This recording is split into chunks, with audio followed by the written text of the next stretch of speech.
everybody. Welcome to another video for Tasty Explorations. It is June, so summer is here, and there's a lot going on at the Milton Public Library. Not just getting these exciting cookbooks to borrow, but so many things happening. So we're very excited about summer being here. This month's book is called Salad Freak, and it is by Jess Damuk. And she's a very interesting personality. She was the personal, chef's assistant for Martha Stewart. So, a very health-orientated cookbook, but it is about salads, and you might think, oh, salads are kind of boring. I've always thought salads were boring, but I've learned as I've gotten older that salad isn't just lettuce with a little bit of dressing on it. It can really be something unique and different, and this book definitely shows that.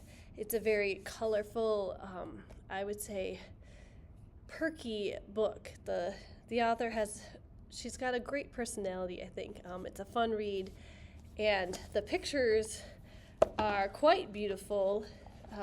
All of the recipes have these really lovely photographs to go with it.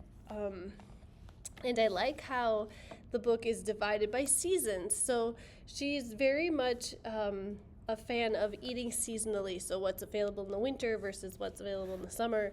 And I like that idea as well because seasonal foods are usually fresher, taste better, etc. So I plan on trying her simple egg salad with lots of dill because of my chickens definitely have eggs available. And I've always loved carrots, but have a hard time finding new ways to make carrots.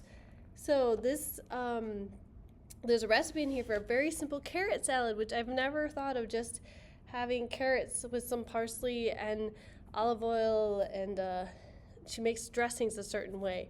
And it sounds very refreshing and delicious, and I can't wait to try it. I also wanted to remind you all that we are still doing the Spice Club with Prairie Lakes Library System. They are the ones who sponsored this, and June's spice is lavender. So you can come in, get your little sample of lavender, and there's a nice recipe for lavender scones on the back. So those should be delicious. We also have available at the library these free copies of, it's called the Farm Fresh Atlas. And these are really interesting because they show you all the farms and different CSAs you can join in the state of Wisconsin, as well as the dates and times and locations for local farmers markets. So this is kind of a perfect matchup with a salad book. So if you don't have your own garden, but you want that fresh produce, definitely support your local farmers and stop in and get your free copy of this Farm Fresh Atlas for the year. We'll have those available until they run out. But otherwise, I hope you all are having a fantastic start to your summer, and we'll see you next time. Bye.